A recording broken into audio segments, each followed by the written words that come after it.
Hi there, Algebra 1, 5.7, scatter plots and trend lines. To write an equation of a trend line of a line of best fit. Use trend lines and a line of best fit to make predictions. Vocab. Scatter plot is a graph that relates two different sets of data, displays them as an ordered pair. Positive correlation is when y tends to increase as x increases. Negative correlation when y trends to decrease as x increases. No correlation when x and y are not related. Trend line is a line on a scatter plot. Interpolation is an estimate a value between two unknown values. Extrapolation is a predicting a value outside the range of an unknown value.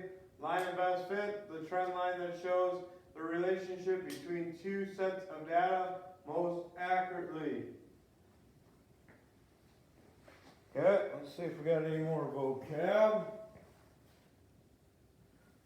Correlation coefficient. A number from -1 to 1 that tells you how closely the equation models the data.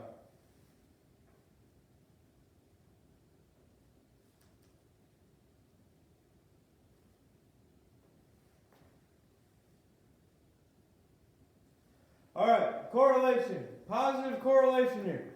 Everything as, like the definition said, if x is increasing, y is increasing. They're both going upwards. They're increasing.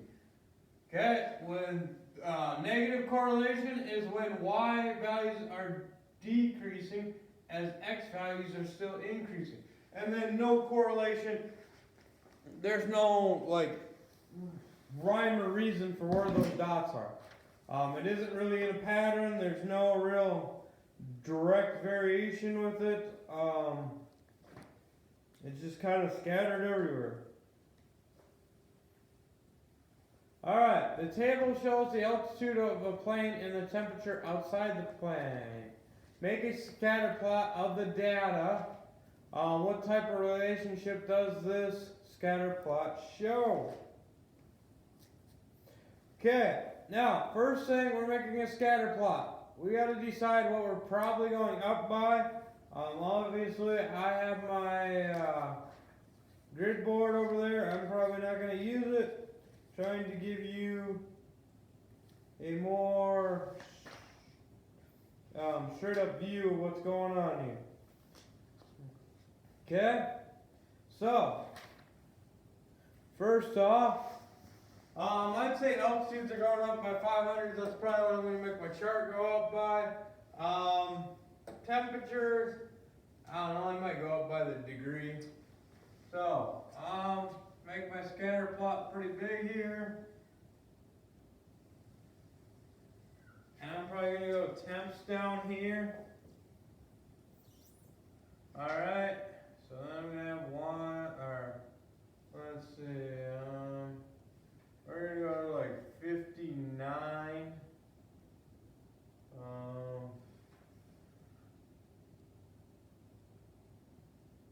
Or should we?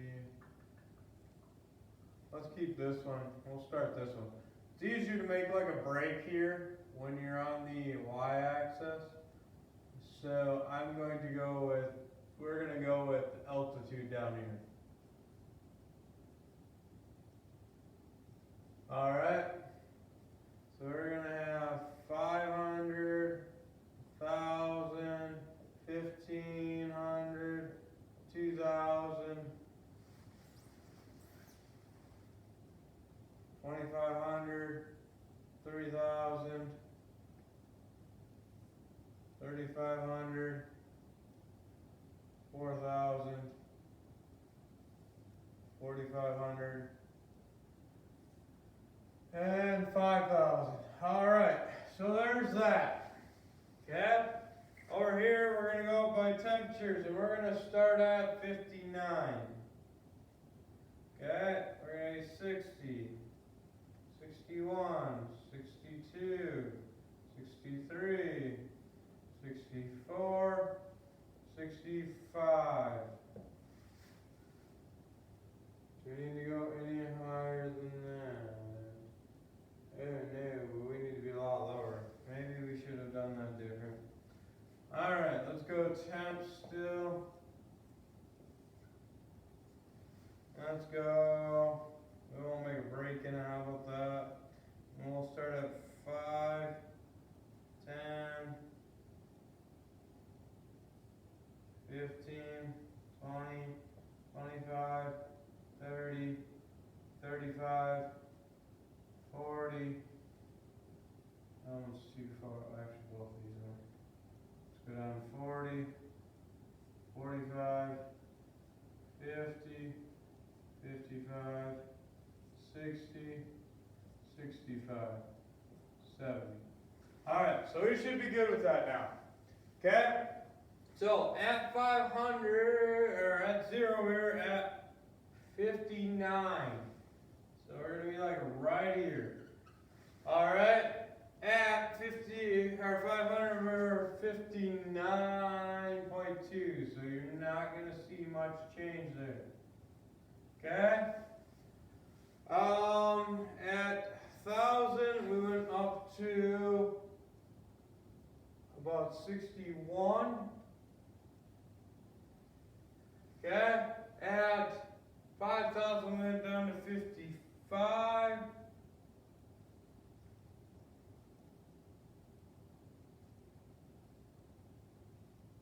That was at 1,500. Okay? At 2,000, we went down to 41. At 2,500, we went about 30. At 30,000, we were at pretty close to 30 again. Okay, and then we went down to 35, and we were at about 18. Then we went to 40, and we were at 26.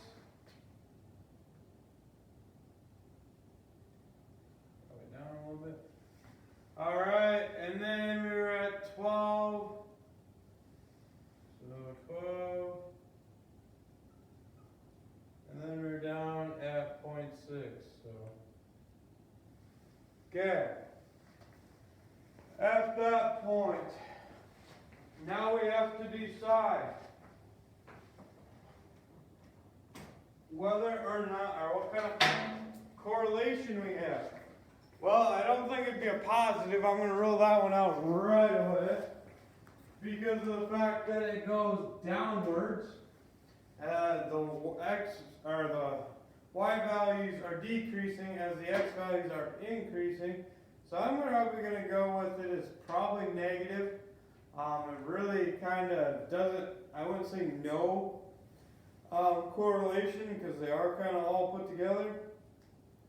So for the bottom part, I would probably put that they are positive correlation. So this would be positive.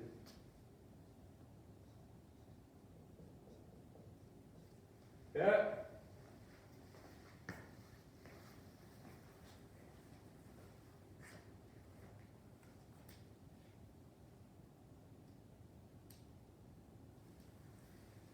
Okay, now there's this thing called a trend line. A trend line is going to, if you remember definition-wise, is a line on a scatter plot drawn near the points that show a correlation. So you can draw it, like on this last one, I might have picked something like that. Might not have been the best choice, but it's the one I decided. You want something very similar to that. Okay? So, will see these again in your lifetime, I guarantee it. Alright, so you need to make a graph.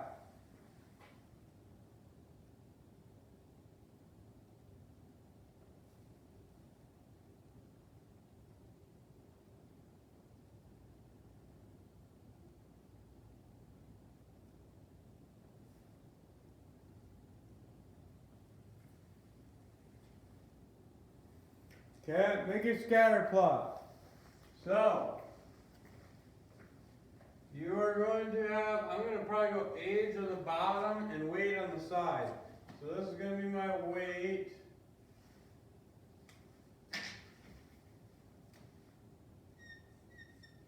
So weight.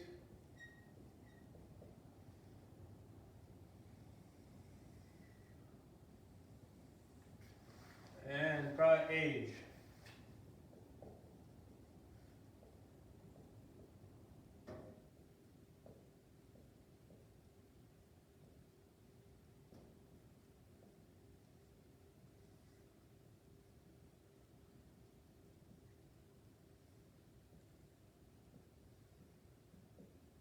Okay, and then weight, we started at about 2, let's go up by 5, I think.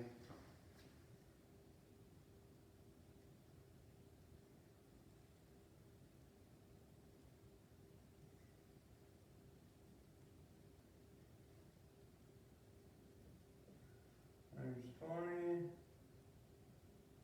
25, 30. Okay, and this is in pounds.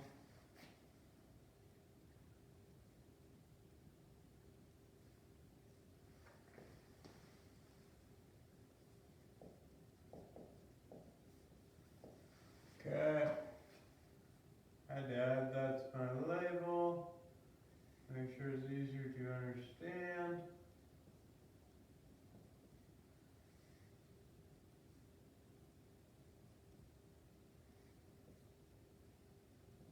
Alright, so at month 1, poor little panda was only weighing about 2.5, so it'll be right about there.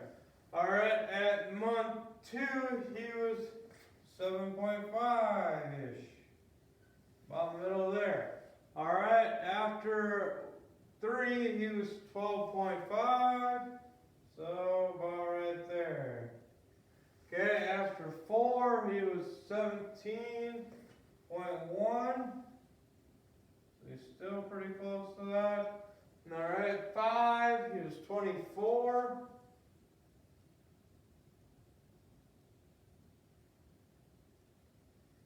Okay, and, oh, that was 6. We can skip 5, so. Okay, then we went to 8, and he's almost 38. Okay, and then 10, he's almost 50.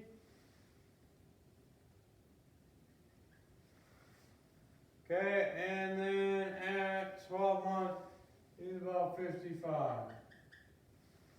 Okay, so we have something going on like that.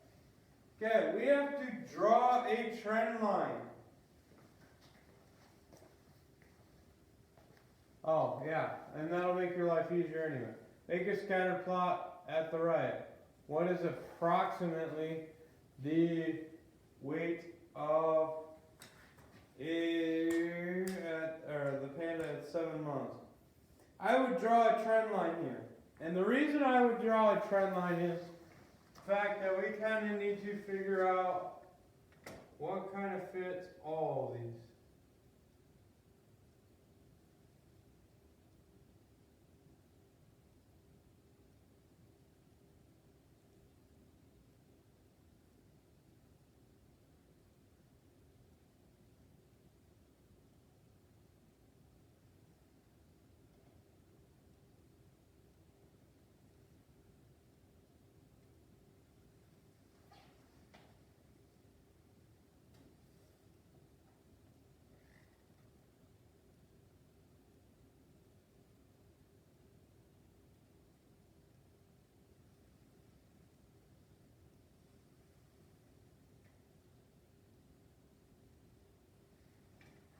Okay, so you have something that looks very similar to that. Alright, now, with that being done, okay, let's try to go over that again.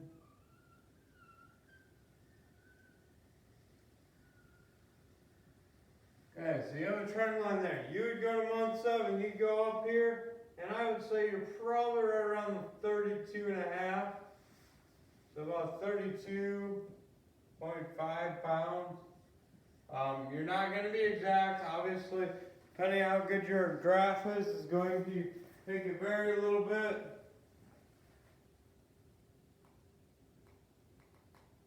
Okay, so I'm guessing based off that, I would do that. Now, we have to write a trend line, or equation for the trend line. Okay, so one thing we do know, and I kind of in a way probably shouldn't have done what I did, because for sure, one thing I do know, no matter what, about my panda,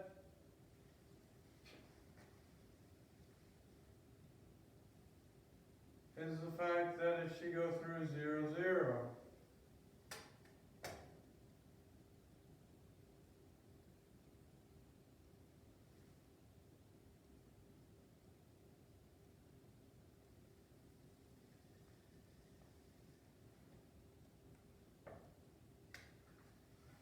Okay.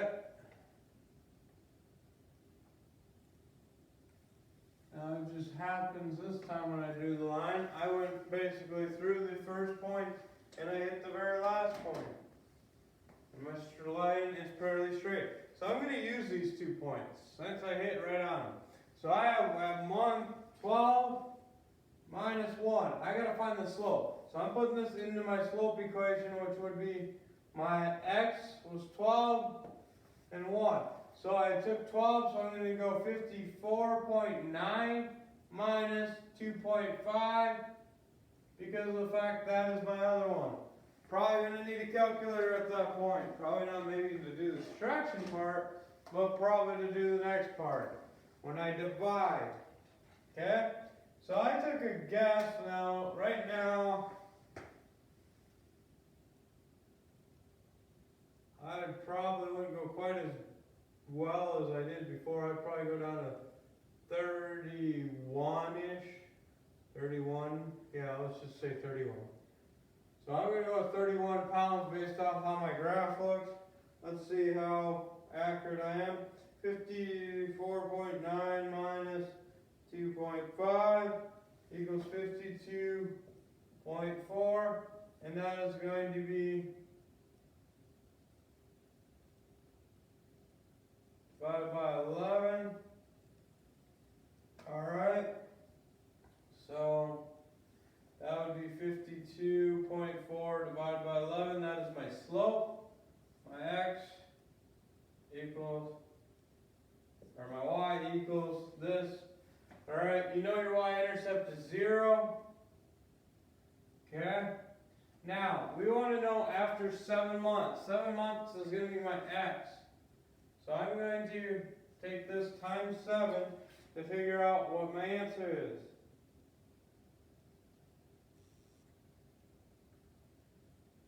And I'm going to get about 33.34.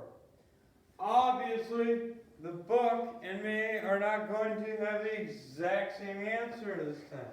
And the reason for that is because we're graphing. So my graph might be a little bit off compared to theirs. Maybe they didn't go through those 2 points.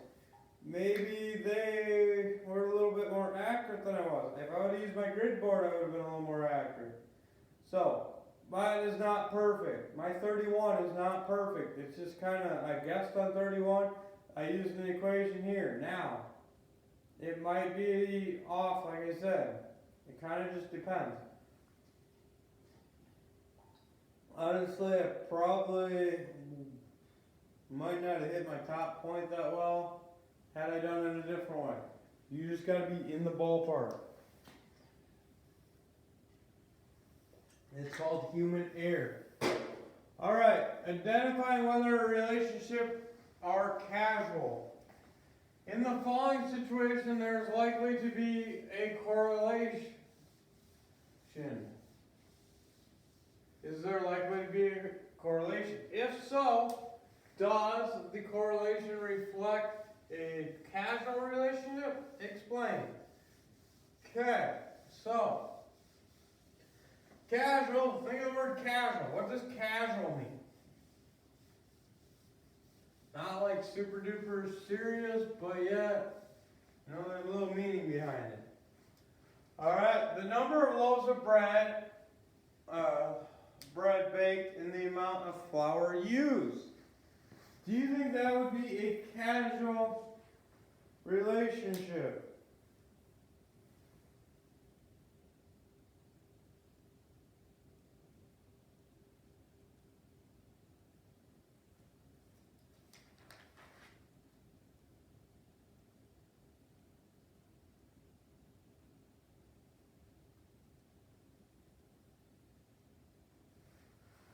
On that, I would say there would probably be a casual relationship because of the fact that it is going to depend on how much flour I have, whether or not I can bake that many loaves, right? The number of mailboxes and the number of firefighters in a city. I don't think the number of mailboxes necessarily are going to change the number of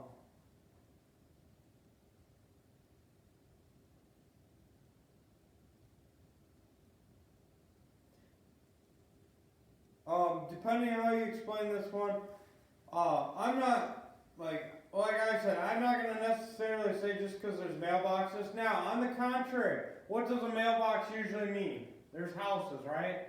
And if there's houses, the higher your population, probably the number of firefighters is going to increase.